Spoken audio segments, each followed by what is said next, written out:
MyTV saluran 711 dan melalui aplikasi MyTV mana-mana. Dapatkan berita terkini dan informasi sahih terus untuk anda. Bernama radio kini lebih mudah didengar di mana jua anda berada.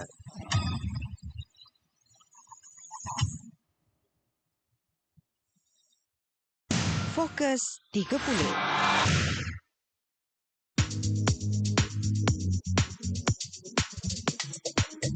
Alright, kembali bersama saya Arif Muhammad. Waktu ini pastinya dalam segmen Fokus 30.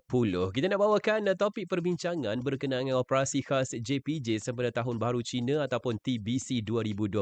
Al-maklum sahajalah, cuti pun dah ramai yang minta cuti kan. Plan nak balik kampung, nak travel sana sini dah ramai yang plan. Jadi macam mana pengurusan dan juga laluan anda? Okey ke tak okey? Jadi JPJ juga bertindak untuk melakukan operasi khas JPJ sempena sambutan Tahun Baru Cina 2026. Untuk mengupas lanjut berkenaan dengan usaha dan juga topik ini, kita bawakan kepada anda Tuan Eric Jusiang, Timbalan Pengarah JPJ Wilayah Persekutuan Kuala Lumpur. Selamat pagi, Tuan.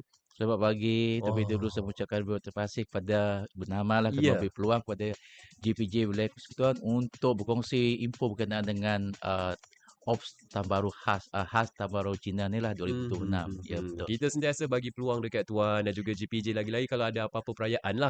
Kalau Tuan panggil kami untuk kita ke udara di highway pun boleh, Tuan.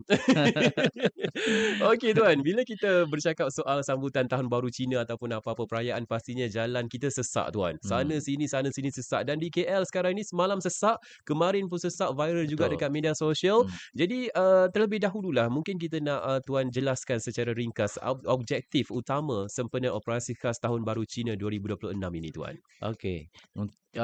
Kepada pendengar yang saya muliakan, objektif utama pelaksanaan Ops khas Tahun Baru Cina ni ialah untuk memastikan keselamatan pengguna jalan raya, di samping menjamin kelancaran pergerakan trafik sepanjang musim perayaan.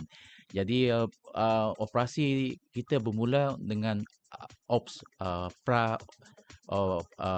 TBC di mana bermula pada 9 hingga 12 berakhir hari ini. Dah buat? Dah buat. Jadi kita masa Ops TBC ni kita akan buat pemeriksaan ke atas kenderaan perkhidmatan awam, khasnya bas ekspres. Okey. Jadi aspek yang kita titik beratkan dalam pemeriksaan tu ialah untuk memastikan penggunaan tayar mengikut piawaian ditetapkan. Okey, kefungsian sistem brek kenderaan dalam keadaan baik.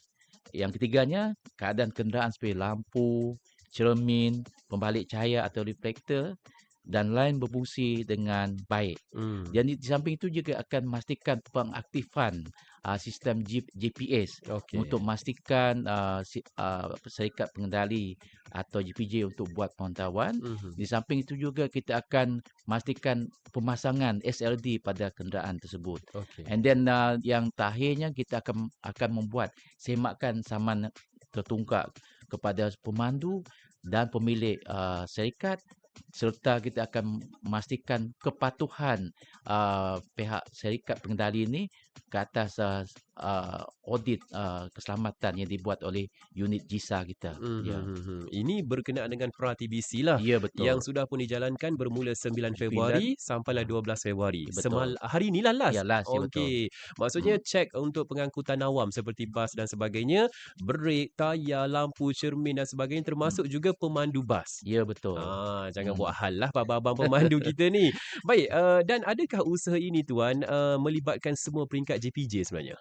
Okey, untuk makluman, operasi ini sebenarnya kita buat di seluruh Malaysia. Terutamanya untuk KL kita buat juga di peringkat kita lah. Okey, dibuat pada tarikh yang sama, bermula pada 9, berakhir pada 22 Februari 2026.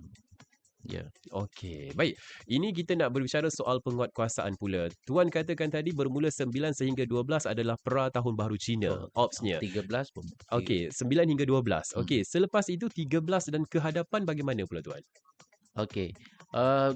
Operasi bermula yang sebenarnya akan bermula pada 13 hingga 22 Februari 2026. Okey, jadi sepanjang TBC ni atau operasi khas ni, okey, kita akan memberi fokus kepada kesalahan-kesalahan, 9 kesalahan utama. Okey, untuk makluman para pendengar yang saya muliakan, kita fokus yang 9 kesalahan utama tu, termasuklah tidak mematuhi had laju, keduanya tidak mematuhi isyarat lalu lintas, ketiga memotong di garisan berkembar, memandu di lorong kecemasan, tidak memakai tali pinggang atau topi keledar, keenamnya memotong barisan, ketujuhnya menggunakan telefon bimbit kita mandu, dan ke-8 membawa muatan berlebihan, dan ke-9 membawa muatan cara berbahaya. Jadi kesalahan ini akan diberi perhatian serius dan tindakan tegas akan diambil dalam sepanjang tempoh operasi yang bermula pada 13 hingga 22 Februari 2026. Okey, itu 13 hingga 22 yang mana memfokuskan kepada 9 kesalahan utama lah. Ya, betul. Okey, baik. Cakap pasal tak pakai tali pinggang keledar, tak pakai helmet ni tuan, memang antara fokus dalam 9 kesalahan utama. Betul. Cuma ada jugalah pengguna-pengguna jalan raya kita, contohnya penunggang motosikal. Dia memanglah kalau nak pergi kerja, nak pergi highway utama pakai helmet. Tapi ada kadang-kadang tak pakai helmet katanya dengan alasan nak pergi masjid je. Saya nak pergi dekat je tuan, dah kena tahan bagi alasan saya nak pergi solat dekat masjid tuan. Macam mana yang jarak-jarak dekat, yang guna alasan nak pergi solat, yang nak pergi kedai seberang je tuan? Okey. Untuk bagi keadaan macam tu, memang GPJ tidak akan kompromi. Walaupun dekat, nak pergi ke masjid ke, atau pergi nak makan, atau tempat tu tak jauh daripada pejabat dari rumah ke, nak tak pakai ni, kita memang tidak kompromi lah. Jadi kita nak pastikan semua penunggang motosikal atau pemandu kenderaan menggunakan tali pinggang sebagainya. Walau tempat jarak daripada pejabat atau rumah ke satu tempat tu tak jauh. Jadi bukan jadi alasan untuk diorang tak pakai topi keledar atau tali pinggang keledar. Tak kisah naik motor ke naik kereta ke, Ya, betul. kalau wajib pakai helmet wajib. Ya, Tak wajib. ada isyarat ataupun pengecualian dekat ke jauh. Ya, betul. Itu yang ditekankan oleh Tuan Eric lah. Hmm. Okey, satu juga dalam tempoh 13 hingga 22 Februari ni tuan, adakah pengangkutan awam juga akan diberi fokus?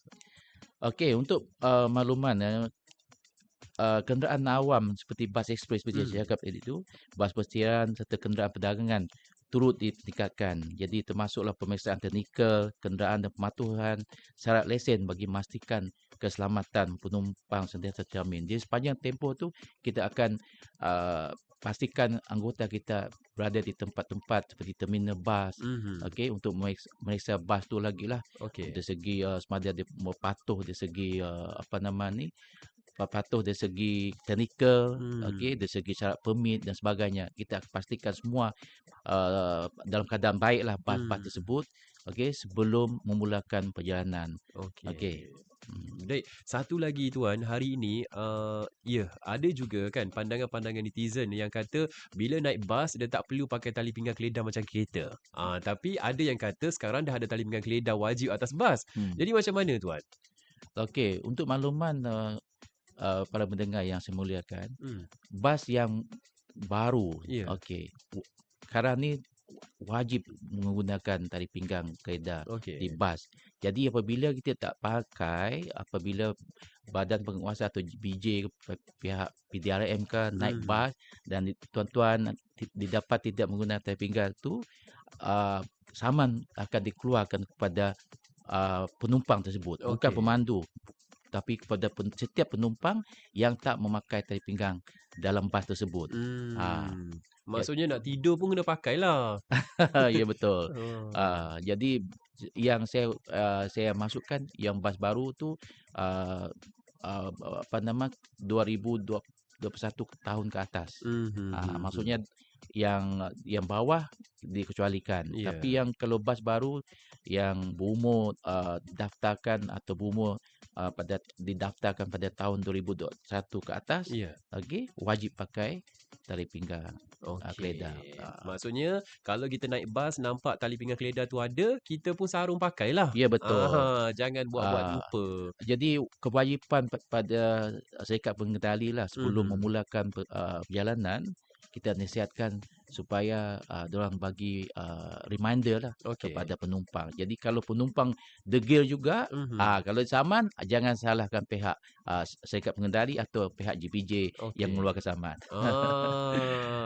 Tapi itulah kadang-kadang kita dah pakai tali pinggang keledar tu kan. Kita Ya. dah anggap kita ni betul tak ada salah dah. Hmm, Tapi kadang-kadang kita salah sebab kita memandu sambil main phone. betul. Kita pun tahanlah mereka ni. Tapi mereka akan bagi alasan, saya bukanlah call boyfriend saya. Hmm. Saya tengok Waze tuan. Macam mana pula tuan dengan alasan-alasan macam ni? Okey, bagi mereka yang didapati melanggar peraturan menggunakan phone Ya. atau telefon semasa mandu, kita memang tak boleh kita tidak kompromi lah. Alasan-alasan dia gunakan Waze sebab kita apabila didapati dia gunakan phone semasa mandu, itu merupakan satu kesalahan. Jadi kita akan keluarkan notis saman lah kepada pengguna-pengguna yang didapati memandu menggunakan phone. Sebab sekarang ni phone boleh diletak, ada punya holder tau. Ya. Jadi kalau dia sengaja pegang dan lepas tu letak di bawah seat dan sebagainya, kita tahulah dia gunakan phone tu masa mandu. Jadi kalau nak selamat, phone tu kenalah letak di holder lah, Ya. di kereta dan sebagainya lah, supaya tidak mengganggu kita semasa kita memandu. Ya. Sebab menyebabkan kita hilang fokus, boleh menyebabkan Betul. dan sebagainya. Dan kalau ada kawan kat sebelah tu, suruhlah kawan tolong tengokkan. Betul. Alasan yang dia kata nak tengok Waze tu taklah, dia tidak boleh terima lah, tidak boleh terima. Betul. Dia alasan lama. Abang-abang JPJ dah tahu dah. Yalah, betul. Okey, baik. Itu berkenaan dengan phone nak tengok Waze lah. Tapi kalau Hmm. dapat panggilan kecemasan, mungkin boleh guna handsfree earphone tu untuk Ya, jawab handsfree, kan. betul. Tapi kalau penting sangat, berhenti di tempat selamat. Ya, betul. Okey. Baik. Satu juga tuan, selain daripada guna phone, selain pada tak pakai tali pinggang keledar, kadang-kadang musim-musim raya ni yang boleh jadi kita panas adalah pemandu yang tidak beretika dan tak berhemah ni guna laluan kecemasan. Betul. Macam mana tuan mereka ni? Okey. Sebenarnya kesalahan menggunakan laluan kecemasan tu, itu merupakan kesalahan yang kita tetap beratkan dalam 9 kesalahan tadi itulah. Jadi itu kita akan pastikan apabila mana-mana pengguna menggunakan laluan kecemasan tu, kita akan ambil tindakan. Itu sebabnya anggota kita akan ditempatkan di kawasan-kawasan tersebut, yang ada lorong kecemasan, kawasan ada risiko kemalangan ni, kita akan tempatkan anggota. Jadi kita akan pastikan laluan tu tidak digunakan untuk oleh pengguna-pengguna yang nak escape jam tu lah, nak lari daripada jam, nak pakai lorong tu. Jadi itu merupakan satu kesalahan. Jadi kita akan ambil tindakan tegas lah apabila didapati pengguna menggunakan laluan kecemasan untuk lari daripada jam dan sebagainya. Kecuali highway tu memang smart lane dia dibuka. Ya, betul. Smart lane dia ada. Kalau ada smart lane boleh. Tapi kalau laluan kecemasan khas untuk kecemasan saja dan digunakan sewenang-wenangnya, kita boleh ambil tindakan dengan tegas.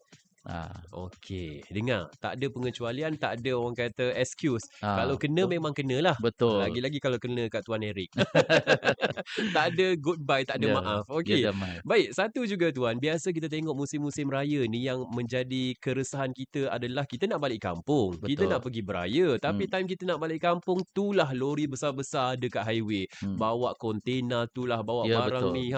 Macam mana Tuan berkenaan dengan larangan pemanduan kenderaan barangan ni? Okey, untuk sepanjang operasi Tahun Baru khas Tahun Baru Cina 2026 ni, kita ada tarikh yang kita larangan pemanduan kenderaan barangan inilah, iaitu pada 2 hari sebelum dan 2 hari selepas. 2 hari sebelum tu iaitu pada 14 dan 15 Februari 2026. Yang selepasnya pula 21 dan 22 Februari 2026. Dan maksudnya pada 4 tarikh ini kenderaan yang kategori tertentu memang tidak dibenarkan. Jadi 3 kategori kenderaan barangan yang tak dibenarkan, iaitu kategori pertamanya kenderaan barangan yang seperti lori pembawa, lori jongket yang berat dengan muatan melebihi 7,500 kg, lori pengangkut rendah, trailer tiang, trailer pelantar, lori balak, jentera berat beroda dan sebagainya lah. Dan lori besi keruri, batu pasir tanah, dan bahan binaan dan sebagainya. Itu sepanjang masa. Maksudnya pada tarikh 14, 15, 21, 22 tu sepanjang masa larangan tu tidak boleh berjalan masa satu. Maksudnya mereka nak bergerak pukul 12 malam pun tak boleh? Tak boleh. Ini untuk kategori yang pertama. So untuk kategori kedua pula macam lori kontainer yang mengangkut barangan. Kecualilah lori kontainer yang mengangkut barangan dari pelabuhan atau lapangan terbang kawasan perindustrian di dalam negeri yang sama dan sebaliknya. Yang keduanya lori kargo yang mengangkut barangan elektronik atau elektrik atau bahan industri kimia dari pelabuhan atau lapangan terbang ke kawasan perindustrian di dalam negeri yang sama dan sebaliknya. Ketiga, lori yang mengangkut tandan buah kelapa sawit, segar, produk kelapa sawit mentah, getah sekerap dan susu getah dan lori kargo tanpa muatan. Dia masa larangannya ialah pada 8 malam hingga 8 pagi. 8 malam hingga 8 pagi. Sebab pada masa tu mungkin ramai yang menggunakan jalan berada atas jalan lah. Kan? Jadi mungkin balik kampung sebagainya. Itu sebabnya pada 8 malam hingga pagi itu kenderaan tak boleh berada di atas yang raya untuk kategori 2. Yang ketiganya pula kren bergerak dan lori pembancuh simen ni masa larangannya 6 petang hingga 6 pagi dalam jarak 25 km daripada pangkalan ke tapak pembinaan tertaluk kepada had masa operasi yang dibenarkan di jalan tertentu. Maksudnya larangannya ialah 6 petang hingga 6 pagi. Ya. Okey, maksudnya dia ada kategori-kategori yang berbeza mengikut kenderaan yang berbeza. Betul. Dan masa juga berbeza. Ya, betul. Jadi ceklah kenderaan anda yang besar tu kategori mana dan fahami waktu yang ditetapkan dan juga yang dibenarkan tu ketika bila. Kategori 2, 8 malam 8 pagi. Kategori 3, 6 petang 6 pagi. Betul. Alright. Baik, itu yang tak dibenarkan tuan. Yang dibenarkan selain pada kereta-kereta biasa ni, kereta yang bagaimana? Kenderaan yang bagaimana tuan? Bagi kenderaan yang dibenarkan untuk berada atas jalan raya ni, terutamanya ialah kenderaan yang membawa keperluan asas. Macam makanan dan sebagainya lah. Perkhidmatan kecemasan serta perkhidmatan yang dibenarkan masih beroperasi tertaluk kepada syarat-syarat yang telah ditetapkan. Jadi saya nak highlight berkenaan dengan perkhidmatan kecemasan. Contohnya lah ada tanah runtuh. Jadi kenderaan berat ni perlu digerakkan ke kawasan tersebut. Jadi kenderaan tersebut dibenarkan sebab dia terlibat kecemasan. Sebab kalau tidak nanti akan mengganggu perjalanan pengguna jalan raya kalau tanah runtuh sebagainya. Jadi kita perlu nak clearkan dengan cepat. Jadi itu perlulah tentera berat ni digerakkan ke sana. Jadi masa tu dibenarkan. Maksudnya ada sebab lah. Ya, betul. Contoh lori besar yang terpaksa bawa jengkau dan sebagainya, ya, kita benarkan. Tuan Eric takkan tahan. Okey, baik. Bermula 9 sehingga 12 kita dah jalankan pra-TBC Tahun Baru Cina ni tuan. Dan bermula 13 esok sehingga 22 kita jalankan Ops khas inilah. Jadi so far macam mana tuan persediaan dari sudut tim JPJ sendiri? Okey. Sekali lagi para pendengar yang saya muliakan, untuk makluman pihak JPJ memang akan ditempatkan di kawasan-kawasan atau tempat yang telah ditetapkan. Jadi utamanya saya maklumkan cuti-cuti anggota pun dibekukan lah. Jadi sepanjang tempoh ini kita sentiasa berada dalam keadaan siap siaga sepenuhnya lah. Dengan penugasan pegawai penguatkuasa di lokasi strategik serta rondaan berterusan di laluan utama dan kawasan berisiko kemalangan. So langkah ini bertujuan untuk memastikan penguatkuasaan dapat dilaksanakan secara berkesan, sekaligus membantu melancarkan aliran trafik lah Okey. sepanjang tempoh TBC tersebut. Memang dah bersedia siap-siap. Ya, Memang pegawai yang cuti pun terpaksa bekukan cuti. ya. Dan ada juga yang mungkin di-recall. Betul. Aduh, yang anak buah tuan dengar ni, habislah Ha, saya kena recall. Tapi yang penting, semua pegawai-pegawai dan juga kaki tangan JPJ telah pun bersiap sedia untuk jayakan ops ini supaya perjalanan kita semua selamatlah. betul. Okey, baik. Selain pada peranan mereka semua dan juga tim tuan ini dalam penguatkuasaan, apa peranan masyarakat awam pula tuan untuk sokong sama-sama pastikan operasi khas Tahun Baru Cina ini semuanya lancar dan okey-okey saja? Okey, orang awam pun sebenarnya memainkan peranan Hmm. yang penting dalam memastikan kejayaan operasi inilah.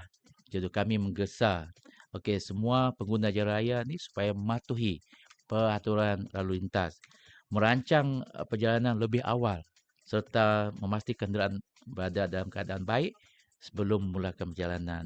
Jadi saya nak highlight berkenaan dengan kenderaan dalam keadaan baik ni. Jadi sebelum kita mula perjalanan, pasti kita bawa kenderaan tu untuk diperiksa dulu di workshop-workshop, tertukar M-oil dan sebagainya, dan betul-betul selamat baru kita gunakan untuk balik kampung sebagainya. Takut nanti tengah-tengah jalan kereta rosak dan mengganggu kelancaran trafik pula. Macam tu. Maksudnya pastikan kereta kita okey lah sebelum bergerak tu. Betul. Tapi katakanlah, andai katalah, kita tak nak jadi tuan. Hmm. Andai katalah tiba-tiba kereta kita rosak. Abang JPJ ni boleh bantu ke? Sebenarnya kalau DPJ boleh bantu, kita Okey. akan pastikan kenderaan itu akan dikeluarkan daripada laluan tersebut untuk ke tepi, dan kita akan pastikan kalau di highway kita akan panggil pihak PLAS dan sebagainya untuk datang dan sebagainya. Dan kita akan menjaga laluan masa tu keselamatan trafik lah, laluan trafik, supaya kita bagi supaya kelancaran trafik tu berjalan dengan lancar. Okey. Maksudnya sama-sama bantulah. Betul. Bukan kata JPJ ni jaga kenderaan untuk lancar saja. Ya. Tapi ada kecemasan, kita boleh laporkan dan juga kita boleh berhubung dengan abang-abang Ya, JPJ yang betul. bertugas. Baik, cakap pasal laporan tuan. Andai katalah kita dah elok-elok dah dekat lane yang betul ni. Tiba-tiba tengok kereta belakang kita warna merah. Oh, ada warna pula. Kita tengok kereta belakang kita guna lane kecemasan. Nak potong dengan lorong yang tak betul dan sebagainya. Adakah kesalahan-kesalahan mereka ini kita boleh record, kita boleh laporkan kepada JPJ untuk ambil tindakan? Okey, boleh. Untuk makluman, kita ada sistem pengurusan aduan awam Okey. atau SISPA. Jadi mana-mana kesalahan yang kita dapat lihat, kita boleh rekod dan kita boleh hantar untuk tindakan pihak JPJ lah ke SISPA tadilah, sistem pengurusan aduan awam. Di samping itu juga, kalau ada aduan atau berkenaan dengan ketidakpatuhan peraturan lalu lintas ni, boleh hantar ke app MyJPJ juga. As MyJPJ pun Ya, boleh. boleh. Yang penting ada bukti. Ya, betul. Gambar yang Jelas. jelas. Okey, jadi yang jelas maksudnya nampak nombor pendaftaran dan sebagainya. Kalau tak nampak nombor pendaftaran, susah untuk kita semak dalam pangkal sistem kita lah. Pangkalan Okey. sistem kita, ya. Kalau ada dapat record kan, gambar, video, kalau Ya, lagi jelas ya, video, betul. dan pastikan kita tahu kita berada di kawasan mana. Ya, lokasi dan sebagainya. Jadi saya nampak video-video yang dihantar kepada pihak JPJ ni memang boleh diambil tindakan. Memang apabila kita panggil untuk diorang datang untuk menjelaskan keadaan tu, mereka pun dah akul mereka melakukan kesalahan dan kita terus keluarkan saman. Jadi itu yang pentingnya lah. Dia nampak dia punya dari segi kenderaan tu, gambar dia dengan jelas, nombor pendaftaran dengan jelas sebagainya, baru kita dapat ambil tindakan. Kalau hantar setakat macam body kenderaan tu tak nampak nombor, susah kita ambil tindakan. Jadi kita gesa pada orang ramai, orang awam ni untuk menjadi mata telinga Mata. GPJ. Walaupun tak ber-allowance lah. Ya. Tapi kita nak semua selamat. Betul, Itulah untuk yang kita jadi keselamatan mata pengguna tu. jalan raya, betul. Apa yang salah, apa yang tak betul, kita jangan diam. Sebab Ya, kita juga salah seorang penjenayah kalau kita benarkan jenayah itu berlaku. betul. Jadi laporkan, ambil video, ambil gambar Gambar, dan pastikan lokasi kita di mana, laporkan kepada pihak JPJ. Kalau lagi untung, lagi best dan adalah bonus kalau kita ada dashcam kan? betul. Dia auto record tuan. Betul ikut ya. Okey. Baik, bercakap juga soal operasi khas Tahun Baru Cina, OPS khas ini tuan. Ya, memang kita bercakap dengan tuan atas dasar tuan sebagai Timbalan Pengarah JPJ Wilayah Persekutuan Kuala Lumpur lah. Tetapi saya pasti ini bukan hanya dikuatkuasakan di peringkat KL sahaja dan di Betul. seluruh Malaysia. Mungkin sedikit tuan. Okey, operasi TBC ni sebenarnya berjalan serentak di seluruh Malaysia. Okey. Seperti yang saya maklum awal tadi, bermula pada 9 hingga 12 tu ialah pra-op yang mana pemeriksaan teknikal kita buat ke atas bas-bas perkhidmatan awam dan sebagainya. Yang 10 hari itu bermula 13, 22 tu ialah operasi yang sebenarnya lah. Jadi di samping itu 14, 15 and then 21, 22 tu ialah larangan pemanduan kenderaan Pembawa. kenderaan perkhidmatan kenderaan perdagangan lah. Okey, itu ialah operasi yang dibuat di seluruh Malaysia. Jadi seperti yang saya cakap tadi, penugasan dan dari segi siap siaga memang dalam tahap yang tinggilah. Di mana-mana GPJ dah merangka. Itu memang KPI yang kita perlu capai lah. Yang pentingnya operasi ni dapat mengurangkan kadar kemalangan. Itu sebabnya kita perlu berada di lokasi-lokasi yang mana berisiko tinggi berlakunya kemalangan. Jadi itu sebabnya GPJ anggotanya dibekukan cutinya untuk memastikan keselamatan para pengguna dan jadi apabila orang selamat semua bahagia. Itu yang kita, kalau kita tak nak ada orang yang menderita. Betul. Kan? Kita nak balik beraya, Ya, tak nak betul. menangis, kita Itulah. nak gembira. Bergembira. Betul. Dan pastinya matlamat pelaksanaan OPS ini bukanlah untuk kita tingkatkan jumlah kutipan saman. Betul. Kan? Tapi Ya. untuk kita mengurangkan kadar kemalangan dan juga kita nak pastikan jalan yang kita nak balik kampung tu semuanya lancar saja. Baik, yang terakhir mungkin tuan, nasihat kepada pendengar-pendengar kita dan juga masyarakat awam supaya jadi pengguna yang berhemah, ikut arahan mungkin JPJ suruh lalu sini, ikut lalu sini, jangan nak langgar-langgar, jangan nak nafi-nafi. Jadi nasihat akhirlah daripada tuan. Sebelum saya nak ambil kesempatan lah untuk mengucapkan selamat tahun baru Cina lah kepada semua yang merayakan perayaan ni. Semoga tahun yang baru ni membawa kesejahteraan, kemakmuran dan perlindungan dalam setiap perjalanan anda. So saya gesahkan semua pengguna berjalan raya untuk memandu cara berhemah, berdisiplin dan mematuhi segala peraturan jalan raya yang ditetapkan. Okey. Jadi saya ingin juga mengingatkan supaya kita gunakan tali pinggang keledar. Seperti mana kempen yang baru, yang tuan-tuan atau para pendengar yang saya muliakan tahu, yang mananya tagline-nya lah klik sebelum gerak. So supaya semua perjalanan tu berjalan dengan berakhir dengan selamat.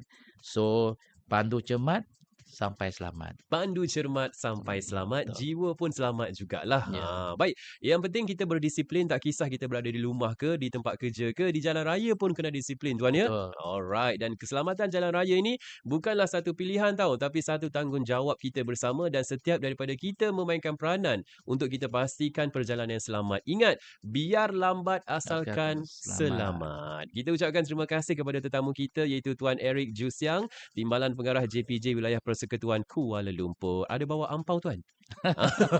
Okey, kita bagi kat belakang kejap lagi. Okey. Baik, terima kasih juga kepada tuan dan juga pendengar semua dan kita kembali selepas ini di Bernama Radio untuk anda. Fokus